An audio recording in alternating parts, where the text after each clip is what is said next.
Salut à tous, c'est Dimi Sofri et aujourd'hui je vais vous montrer qu'on peut voyager même avec un véhicule qui n'est pas terminé. Vous êtes prêts? Vamos! Quand on commande un véhicule, il faut forcément un certain délai. Par exemple chez moi, c'est entre 3 et 6 mois. Mais évidemment, ici, j'ai été pris de court. En réalité ici, j'ai pris à peu près 15 jours pour pouvoir peindre le véhicule et l'aménager. En tout cas, l'aménager de façon sommaire pour pouvoir partir et pour pouvoir vous présenter ce véhicule-ci, ici dans le sud de l'Espagne, pas loin de Marbella. Pour ceux qui ne connaissent pas Marbella, c'est un petit peu comme le Saint-Tropez espagnol. Par exemple, il y a 2 jours à Porto Banús, j'ai vu Justin Bieber. Oui les gars,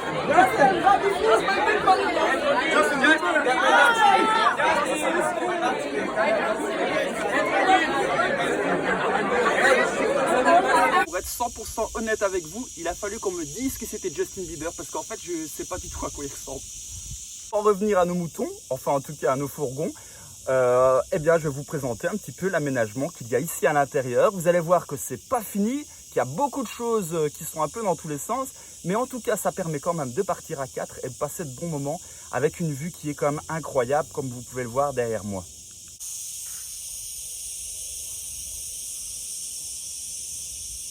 Ici, c'est le 3e jour qu'on se pose ici pour dormir et c'est la première fois qu'il y a quelqu'un qui est là.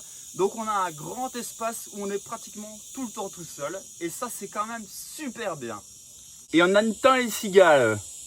Alors pour expliquer l'aménagement, qu'est-ce que j'ai fait? J'ai fait comme d'habitude un lit monté sur vérin, des sièges à l'arrière convertibles en lit et évidemment douche, WC avec un évier et avec des plaques chauffantes. Donc finalement, tout ce qui est nécessaire se retrouve dans le véhicule.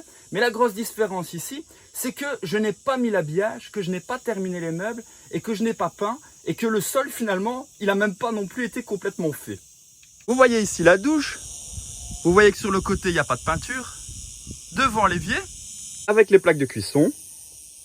Sous l'évier, vous voyez, ce que j'ai fait, finalement, c'est que j'ai mis des bacs avec tout ce qu'il faut à l'intérieur.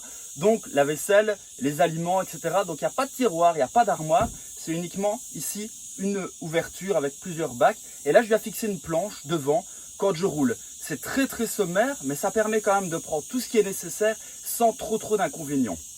Sans oublier le petit frigo avec le congélateur pour manger de bonnes glaces quand il fait chaud. Un grand réservoir de 140 litres d'eau ici. On peut tenir entre 5 jours et 1 semaine. Une capucine ici en haut pour ranger tous les vêtements qu'on ne sait pas forcément mettre dans les armoires, puisque vous allez voir qu'à côté du lit, il n'y a pas d'armoire. À la place de ça, j'ai mis 2 étagères dans le coffre pour mettre tous les vêtements. Voilà, en général, ici, c'est là que je mets l'étagère. Ici, évidemment, vu le peu de temps, ça n'a pas été possible. Vous voyez le petit siège de princesse ici? Mais ça se convertit en lit pour pouvoir le mettre à terre pour que ma fille puisse dormir. Juste ici, vous voyez qu'il y a de la place. Parlant du sol, j'ai mis un revêtement comme celui dans la douche. Et pour terminer, ici les 2 armoires où on peut ranger dans les tiroirs tous les vêtements. Évidemment ici, vous retrouvez toutes les options. Le grand lit monté sur le vérin, la douche avec les toilettes sèches, les 2 lanterneaux, celui-ci et celui que vous retrouvez derrière avec une ventilation, des panneaux solaires, etc. Vous retrouvez toutes ces informations-là dans mes autres vidéos.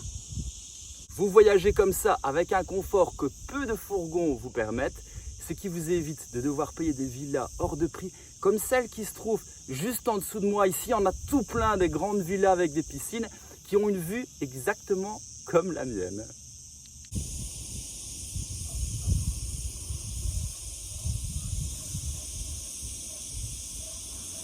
Alors, n'hésitez pas à franchir le pas et à acheter un fourgon aménagé.